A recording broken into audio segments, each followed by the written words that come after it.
What's up guys, and welcome to the Backmarkers F1 Show channel. I'm so glad that you could join me today. My name is Chris, and I'm going to be looking at one of the newest circuits that was added recently onto the F1 2020 calendar, and that's the Algarve Circuit in Portugal.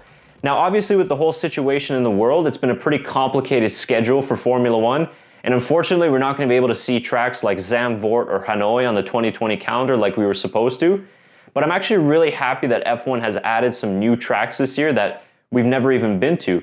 Mugello and Portimao circuit, the Algarve circuit also as it's known, they're going to be two tracks that we've never raced at before in Formula One, and I'm super excited to go to those tracks this year and to see what Formula One around those tracks look like. So good news for the Tuscans in Italy and excellent news for the return of F1 to Portugal. So basically in today's video, you're going to be learning right along with me because I didn't know anything about the Algarve circuit either. So that's why I'm just going to break down some hot laps around the Algarve circuit and just kind of show you guys around and maybe compare with some other tracks that you might be familiar with. Now just to give you some background on F1 racing in Portugal, I don't think many new F1 fans maybe realize the rich history Formula One has in Portugal. But the first Formula One race ever hosted in Portugal was way back in 1958 in Boa Vista. It then moved to Monsanto in 1959, and then Portugal didn't see another F1 race until 1984 when it's made its return home to Estoril.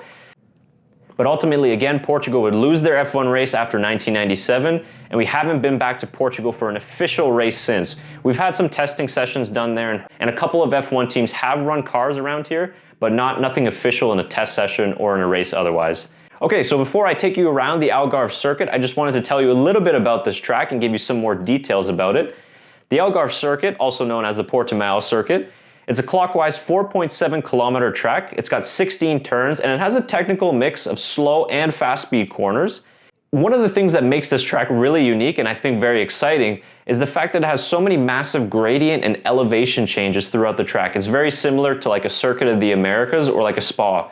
Very similar in that regard, and you're going to see it on the onboards. So large and bumpy sausage curbs on the apex of the corners, it's going to make it a bit challenging for the drivers that really want to attack in those qualifying laps. I actually think that the technical term for those curbs is actually called the Verstopper, like we saw in the Circuit of the Americas, and you'll see from some of the corners they're actually very similar, and that's why they're there.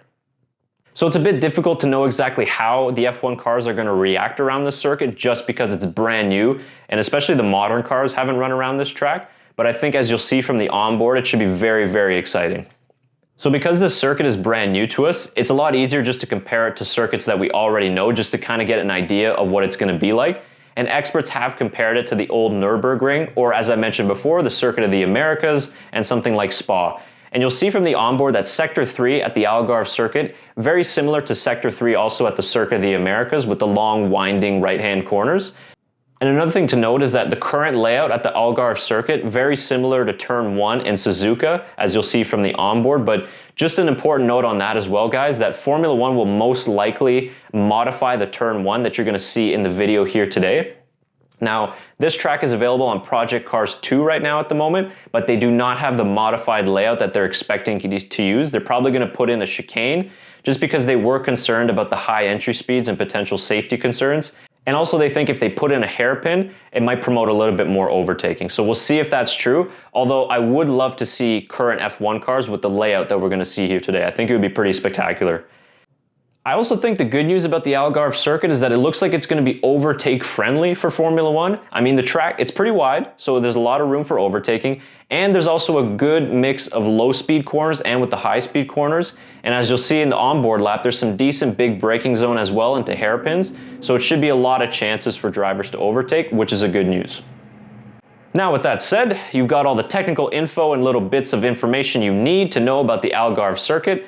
But let's actually take a look at what it looks like on track. Now I drove this in Project Cars 2 in a 3.5 liter Formula Renault.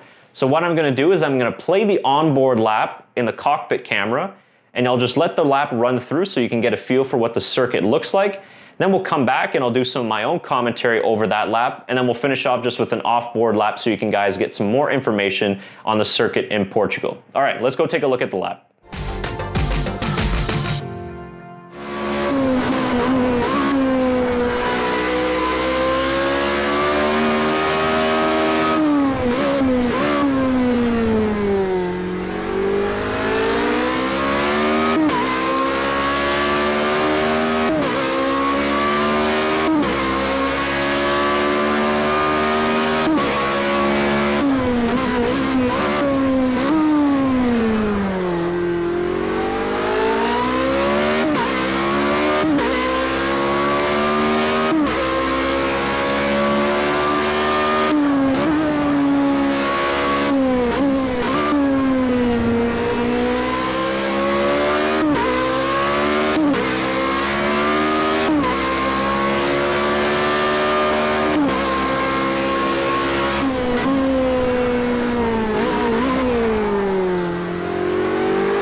Okay, so that was a lap of the Algarve Circuit in Portugal, courtesy of Project Cars 2 and a Formula 3.5 liter Renault. So, one thing that's a little bit different, of course, from driving the Formula Renault versus the Formula 1 car, as we're going to see in my commentary over the lap now, is a lot of these corners are going to be taken full throttle in a Formula 1 car, but this is a pretty high-speed track even in a Formula Renault, so I found that it was very exciting to drive.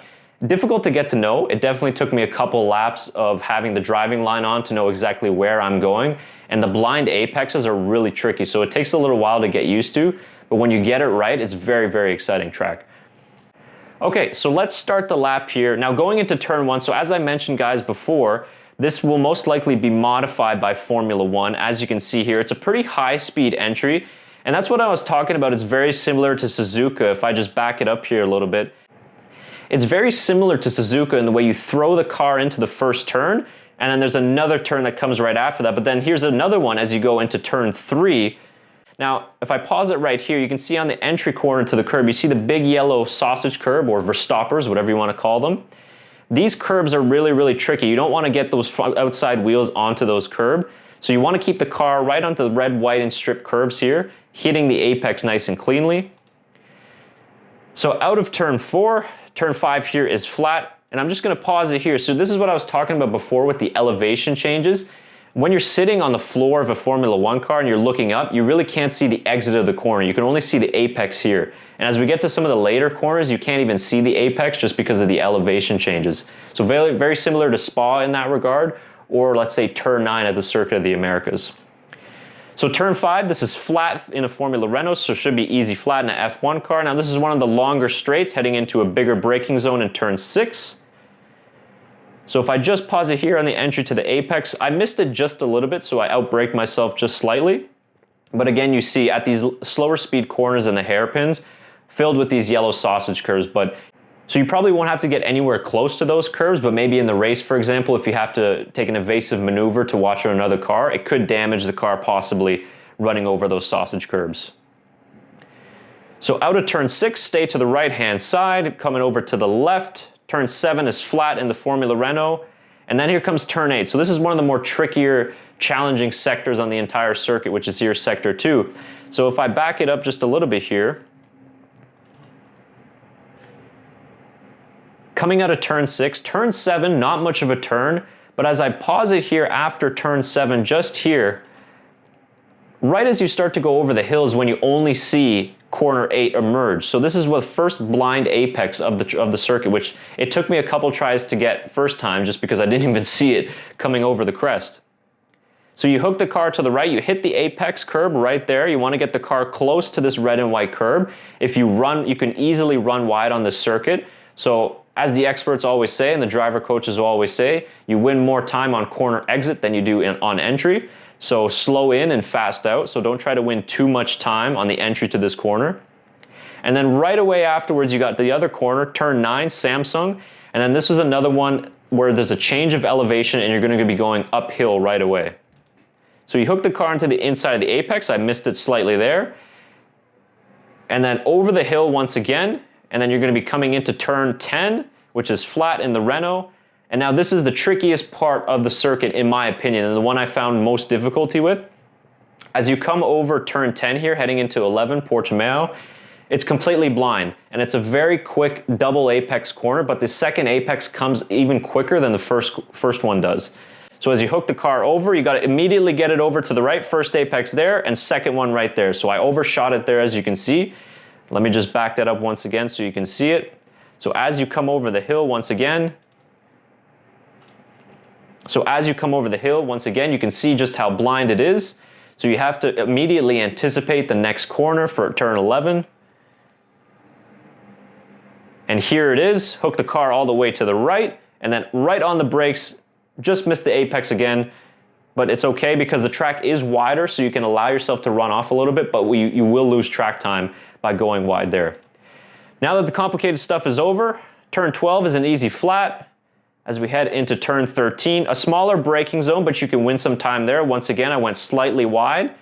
Then heading into 14, no need for brakes, just a slight lift there, getting into the inside of the corner.